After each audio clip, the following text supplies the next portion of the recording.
नमस्कार साथियों, मैं कुणाल आप सभी का संस्कृति आईएएस यूट्यूब चैनल पे स्वागत करता हूं। आज की वीडियो में हम लोग बात करने वाले हैं प्रेस की स्वतंत्रता के बारे में।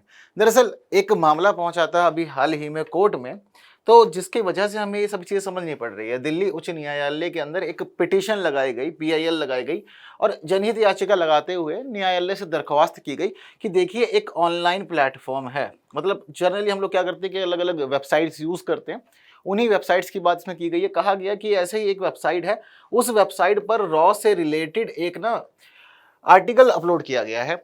यह आर्टिकल ठीक नहीं है, निजता से संबंधित है, प्राइवेसी से जुड़ा हुआ है और कुछ खास लोग जो हमारे देश से बाहर एक विशेष क्षेत्र में रह रहे हैं, उनकी जीवन को खतरा हो सकता है इसकी वजह से। तो मैं न्यायालय से दरख्वास्त करूंगा कि न्यायालय सभी जितने भी समाचार मंच हैं उनके लिए एक ऑर्डर रिलीज करे और ऑर्डर रिलीज करते हुए कह दे कि देखिए आप खुफिया एजेंसी से जुड़े हुए कोई भी आर्टिकल अपलोड नहीं करोगे। ऐसा भाई कह दिया गया याचिका में। अब न्यायालय को लगा कि याचिका पे सुनवाई तो करनी चाहिए, याचिका तो अच्छी है, सुनवाई करते हैं। तो उन्होंने सुनवाई की और सुनवाई करते हुए एक खास और अच्छा जजमेंट दिया है जिसको समझना जरूरी है आप सभी लोगों के लिए। तो पूरा जजमेंट समझेंगे, लेकिन इसी बीच एक खास मेंस का प्रश्न जो आपसे आने वाली परीक्षा में पूछा जा सकता है इस प्रकार से है। तो इस स्थिति में आप लोग अच्छे खासे अपने नोट्स तैयार कर लीजिए। वहीं अगर प्री में कुछ बात आएगी तो मेंस में जितना पढ़ोगे उससे बाहर नहीं जाएगी। मेंस के लिए पढ़ लोगे, इससे जुड़ी हुई कुछ चीज़ पूछ ली जाएगी आपसे, तो तैयार रहिएगा इसके लिए भी। यहाँ भी कोई परेशानी नहीं है। तो मेंस के लिए अपने नोट्स, और प्री में आता है तो बिल्कुल अच्छे से आप लोग चीज़ों को हैंडल कर लेंगे। हम लोग चलते हैं, समझते हैं पूरा मामला कि क्या था पिटीशन के अंदर और बाद में कोर्ट ने क्या कहा। तो देखिए जो पिटीशन थी यह लगाई गई थी अधिवक्ता राघव अवस्थी के द्वारा। इन्होंने प्रस्तुत किया कि देखिए एक लेख है ऑनलाइन प्लेटफॉर्म पे, इसको हटाइए।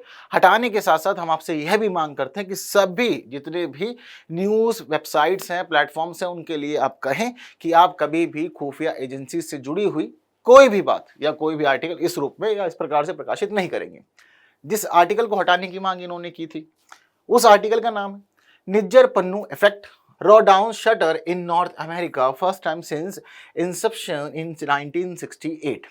यानी कि इसका अर्थ यह है कि 1968 में अपने कार्य शुरू करने के बाद पहली बार ऐसा हुआ है कि नॉर्थ अमेरिका वाले क्षेत्र में रॉ ने अपने जो कार्य हैं उसको बंद किया है। जस्ट बिकॉज क्यों? क्योंकि बीते दिनों हम लोगों ने देखा था कि भारत और कनाडा के बीच में थोड़े से विवाद उभर गए थे। ट्रूडो के साथ भी बहुत सारी दिक्कतें चली थी, एक डिप्लोमेटिक डिस्प्यूट सा चल रहा था, कंट्रोवर्सी चल रही थी।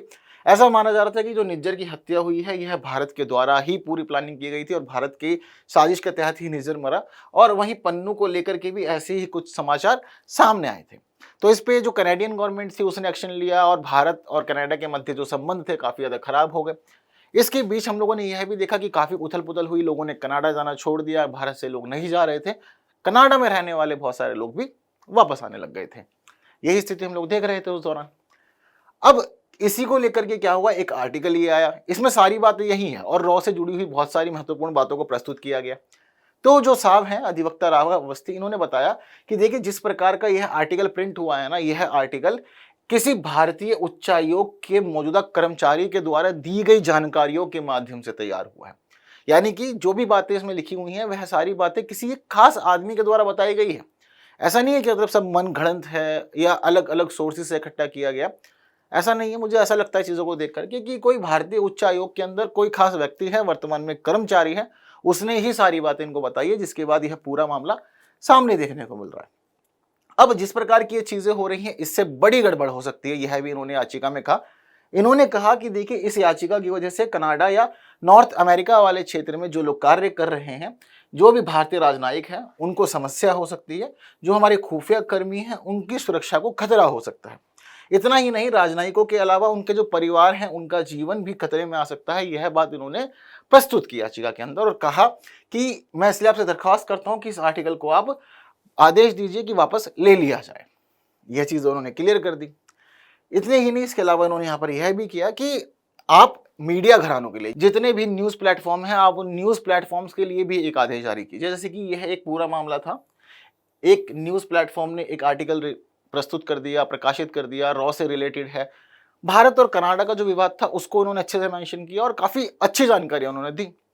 तो यहाँ पर इन्होंने यह कहा कि चलिए पहला मामला हुआ, आप इस आर्टिकल को बस रिमूव करने का आदेश दे दीजिए, इतनी ही बात है। लेकिन इसके साथ आपको एक आदेश यह भी देना है कि मीडिया घरानों के लिए आप आने वाले समय में इस प्रकार का कोई भी आर्टिकल नहीं अपलोड करेंगे जिसमें खुफिया सेवाओं की बात हो, खुफिया जानकारियों की बात हो और किसी इस प्रकार के मिशन की बात हो। आप ऐसा कोई भी लेख नहीं प्रकाशित करेंगे, यह आपको आदेश दे रहा है। यह सारी बातें इन्होंने याचिका में प्रस्तुत कर दी। इन्होंने बता दिया कि ठीक है, सुरक्षा को खतरा होता है, जीवन को खतरा होता है, परिवार के सदस्य जो होते हैं उनको भी खतरा होता है, ये सब दिक्कतों का सामना करना पड़ सकता है। दिल्ली हाई कोर्ट के अंदर जजेस जो थे उन्होंने पूरा मामला सुना। कौन कौन से जजेस थे मामला सुनने वाले? यहाँ बैठे हुए थे वर्तमान में कार्यवाहक मुख्य न्यायाधीश मनमोहन और न्यायमूर्ति मनमीत प्रीतम सिंह अरोड़ा। इन्होंने मामला पूरा सुना। इन्होंने मामला सुनने के बाद पूरे आर्टिकल की जांच की, तथ्यों की जांच की, चीजों को जाना समझा, उसके बाद उन्होंने अपना वर्डिक्ट भी पास कर दिया। इन्होंने कहा कि देखिए, प्रेस की स्वतंत्रता अपने आप में एक बहुत उच्च स्थान पे है। हम कभी भी इस प्रकार का कोई हस्तक्षेप नहीं कर सकते जिससे कि प्रेस की स्वतंत्रता में बाधा उत्पन्न हो। प्रेस की स्वतंत्रता अपने आप में एक बहुत ही बड़ा कंसेप्ट है। पहले भी कई बार ऐसे पूछे जा चुके हैं और कई बार इससे रिलेटेड आर्टिकल्स आ चुके हैं, तो जरूरी है कि चीजों में आप लोग भी काफी ज्यादा क्लियर रहें। प्रेस की स्वतंत्रता एक मौलिक अवधारणा है जिसमें हम लोग मानते हैं कि प्रेस को अधिकार है कि वह बिना किसी बंधन के हर एक बात को, यानी कि हर एक कार्य को, हर एक नीति को जनता तक पारदर्शी रूप में पहुंचाए। मीडिया पे यह जिम्मेदारी होती है कि सरकार जो भी कार्य कर रही है उसका एक सत्य और स्पष्ट रूप पूरी तरह से जनता तक पहुंचाए और आप सरकार के और जनता के बीच में एक सेतु का काम करें, दोनों को कनेक्ट करें। सरकार क्या कर रही है ये आपको जनता को बताना है और जनता क्या चाहती है ये बात आप न्यूज़पेपर के माध्यम से या अपने प्लेटफॉर्म के माध्यम से सरकार को बताएंगे। और इसके माध्यम से क्या होता है कि देश की आर्थिक वृद्धि सुनिश्चित होती है, इनको स्वतंत्रता मिलती है, अभिव्यक्ति की स्वतंत्रता इसके माध्यम से सुनिश्चित हो पाती है और अर्थव्यवस्था के अंदर, व्यवस्था के अंदर चीजें जो होती हैं वह काफी ज्यादा अच्छी हो जाती हैं। एक अच्छे लोकतंत्र की स्थापना के लिए माना जाता है कि हाँ, इस प्रकार से मीडिया का या हम कहें कि प्रेस का स्वतंत्र होना बहुत अधिक आवश्यक होता है। तो इन्होंने यहाँ पर स्पष्ट किया कि देखिए, बहुत ऊंचे स्थान पर है यह कथन अपने आप में, और हम किसी भी प्रकार से ऐसा कोई आदेश नहीं दे सकते कि आप लेख हटाइए।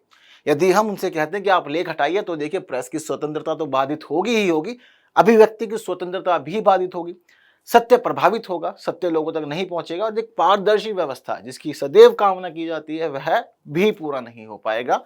यह यहाँ पे देख के पता लगता है। तो इसलिए हम ऐसा कोई भी आदेश देने नहीं वाले हैं। हाँ, रही बात बाकी चीजों की, तो देखिए यहाँ पर हम चीजें समझते हैं तो पता लगता है कि जिस प्रकार का यह आदेश है इससे हमारे जो अधिकारी लोग हैं उनके करियर के साथ कोई समझौता नहीं हो रहा है, उनकी सुरक्षा के साथ कोई समझौता नहीं हो रहा है, उनके परिवार के लोगों के साथ कोई समझौता नहीं हो रहा है। यह पूरी तरह से एक हानि रहित लेख है और इसमें किसी भी व्यक्ति की पहचान को उजागर नहीं किया गया है। यह सब कुछ भी हम यहाँ पर समझ सकते हैं आसानी से, ऐसी कोई समस्या नहीं है। यह बात इन्होंने भी क्लियर कर दी। तो यह पूरा का पूरा जजमेंट था, वर्डिक्ट था, जहां पर हमने देखा कि प्रेस की स्वतंत्रता को बनाए रखने के लिए न्यायालय ने किस प्रकार से चीजें प्रस्तुत की। यह जो एग्जाम्पल है न्यूज का, ये आप आने वाले मेंस में ले सकते हैं या अपने ऐसे में ले सकते हैं, जिससे कि आपका आंसर और ज्यादा अच्छा हो जाए। हालांकि आपको क्या लगता है, जो प्रेस है हमारी उसको फ्री रहना चाहिए या नहीं? क्योंकि जरूरी है कि चीजें क्लियर रहें और पारदर्शी रहें। वहीं दूसरी बात यह भी है कि प्रेस को ही लोकतंत्र का चौथा स्तंभ भी माना जाता है। इसके अलावा एक खास बात यहाँ पर यह भी देखने वाली है कि खुफिया एजेंसी से जुड़े हुए लेख प्रकाशित होने चाहिए या नहीं प्रकाशित होने चाहिए। इसमें आप लोग का क्या मानना है? ये विचार आप लोग कमेंट बॉक्स में मुझे जरूर बताएंगे। इस प्रश्न से जुड़े हुए अपने नोट्स जरूर बना लीजिएगा, कंटेंट तैयार रखिएगा ताकि एग्जाम में पूछी जाए कोई बात तो आपको परेशानी ना हो। उम्मीद करता हूँ कि सेशन पसंद आया होगा, न्यूज़ अच्छी लगी होगी, कुछ नया जानने सीखने को मिला होगा आप लोग को। तो अकेले अकेले नहीं सीखना है, वीडियो को बाकी साथियों तक भी शेयर करना है। इसके साथ ही वीडियो को लाइक किए बिना भी नहीं जाना है। हम लोग अगली वीडियो में मुलाकात करेंगे कुछ नई बातों के साथ। तब तक के लिए मुझे विदा दीजिए। Thank you so much.